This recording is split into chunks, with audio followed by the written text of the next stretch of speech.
Selamat sore Bapak, terima kasih atas waktu dan kesempatan yang diberikan kepada saya. Saya akan membacakan hasil kerja saya tentang prinsip sosiologi komunikasi. Nama Maria Rosliana Anisti, NIM 230-396, kelas C semester 2, Prodi Sosiologi, Fakultas Ilmu Sosial dan Ilmu Politik, Universitas Nusa Cendana Kupang, tahun 2021. Pengantar komunikasi. Scrum menyebutkan bahwa berlangsungnya suatu kegiatan komunikasi minimal diperlukan 3 komponen, yaitu source, message, dan destination, atau komunikator, pesan, dan komunikan. Proses komunikasi pada awalnya dibagi menjadi 2 kategori, yaitu komunikasi antar persona dan komunikasi massa. Komunikasi antar persona, di mana komunikan dan komunikator saling bertatap muka. Dalam perkembangannya terjadi komponen kelompok kecil maupun besar. Yang kedua, komunikasi massa, di mana proses penyampaian pesan melalui media massa. Jika tidak menggunakan media massa, tidak dikategorikan ini. Berikutnya pengantar komunikasi massa. Yang pertama, message communication through a mass medium to a large number of people. Pesan yang dikomunikasikan melalui media massa pada sejumlah besar orang. Yang kedua, komunikasi massa merupakan bentuk komunikasi yang menyampaikan bentuk pernyataan secara terbuka melalui media penyebaran teknis secara tidak langsung dan satu arah pada publik yang tersebar. Yang ketiga, komunikasi massa adalah sebagian keterampilan, sebagian seni, dan sebagian ilmu. Yang keempat, keterampilan berkaitan dengan teknik-teknik fundamental, seni terkait dengan tantangan kreatif, ilmu terkait dengan prinsip-prinsip tertentu. Yang kelima, komunikasi massa terkait dengan lembaga, penggunaan teknologi media massa, menyampaikan pesan pada khalayak ramai.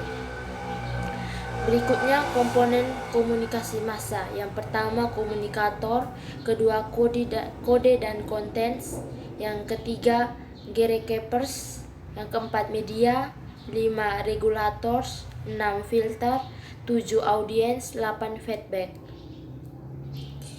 Berikutnya fungsi komunikasi massa. Pertama pengawasan, penafsiran, keterkaitan, penyebaran nilai, dan hiburan. Pengantar sosiologi. Ilmu yang mempelajari hubungan antar manusia dalam kelompok-kelompok. Yang kedua, ilmu yang mempelajari struktur sosial dan proses-proses sosial termasuk di dalamnya perubahan sosial. Yang ketiga, ilmu yang mempelajari hubungan antar manusia sebagai makhluk sosial termasuk di dalamnya aktivitas sosial, gejala sosial sehingga terjadi perubahan sosial. Titik awal kemunculan sosiologi dan komunikasi. Pertama, dari akar tradisi pemikiran Karl Marx, salah seorang pendiri ilmu sosiologi. Yang kedua, Hegel sebagai salah satu guru Marx dengan ajaran dialektika dan idealisme. Yang ketiga, dialektika terkait dengan proses, hubungan, dinamika, konflik, dan kontradiksi. Dari sinilah muncul gagasan komunikasi terkait dengan tindakan komunikasi atau interaksi. Yang keempat, ajaran para tokoh-tokoh sosiologi Auguste Comte atau dinamika sosial, Emile Durkheim kesadaran kolektif, Karl Marx interaksi sosial, Habermas tindakan komunikatif, dan teori komunikasi sebagai awal lahirnya konsep sosiologi komunikasi. Berikutnya ruang lingkup sosiologi komunikasi.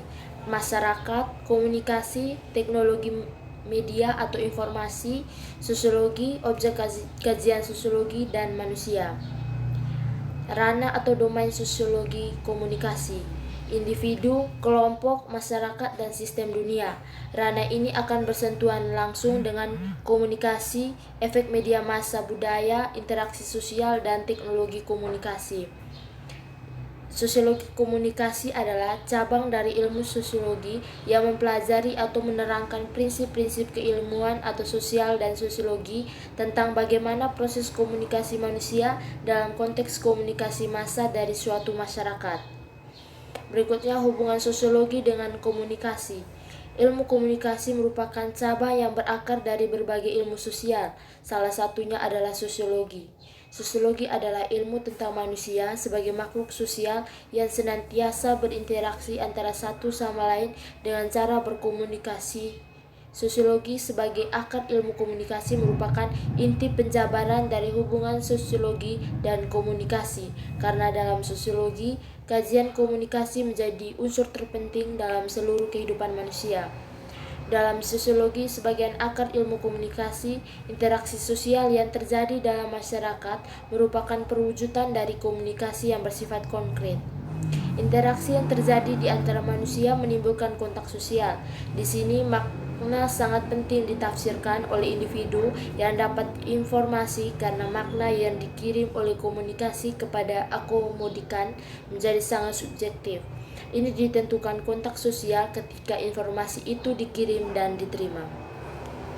Ruang lingkup sosiologi komunikasi. Ruang lingkup sosiologi komunikasi berbeda dengan objek sosiologi pada umumnya. Lingkupnya berupa individu, kelompok, masyarakat, dunia, dan segala interaksinya.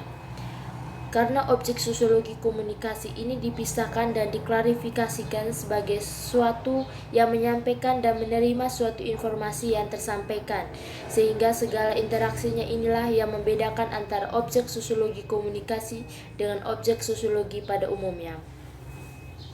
Telematika dan realitas. Segala interaksi itu dapat berupa telematika dan realitasnya yang menyangkut pada persoalan teknologi media, komunikasi, hingga persoalan konvergensi yang ditimbulkan. Perkembangan objek ini sangat berpengaruh pada perkembangan media massa yang memberikan efek pada masyarakat. Yang kedua, efek media. Efek media massa ini merupakan perangkat kehidupan masyarakat yang turut mengubah pola hidup masyarakat. Pada awalnya bersifat agraris, lalu kemudian berubah menjadi kota. Pertumbuhan urbanisme pada masyarakat inilah yang merupakan salah satu dampak dari aktivitas masyarakat terhadap media massa yang bersifat modern, yang disebut sebagai komunikasi massa. Yang ketiga, norma sosial baru. Di dalam efek media massa ini, masyarakat akan mengalami pola hidup yang mulai bergeser karena dampak dari teknologi dan semakin majunya teknologi, sehingga masyarakat akan mengalami pergeseran norma-norma sosial hingga menjadi norma-norma baru yang secara tidak langsung akan berlaku.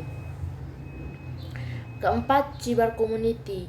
Munculnya norma-norma baru juga membuat setiap individu ini bergerak pula, bahkan masyarakat juga akan bergeser membentuk suatu komunitas yang berteknologi atau berkomunikasi melalui media teknologi. Kelima, perubahan sosial dan komunikasi. Perubahan-perubahan pada masyarakat pun akan semakin terasa ketika yang jauh semakin dekat dan yang dekat semakin jauh. Masyarakat yang berdampingan pun akan terasa jauh, alias budaya tegur sapa pun tergantikan melalui media teknologi alias media sosial, bukan secara langsung dengan tetangga. Yang keenam, hukum bisnis media. Hingga terjadinya muncullah hukum atau undang-undang IT. Seperti halnya muncul undang-undang IT, hal inilah sebagai contoh salah satu norma-norma baru yang muncul akibat dari efek media massa. Yang berikutnya, kesimpulan.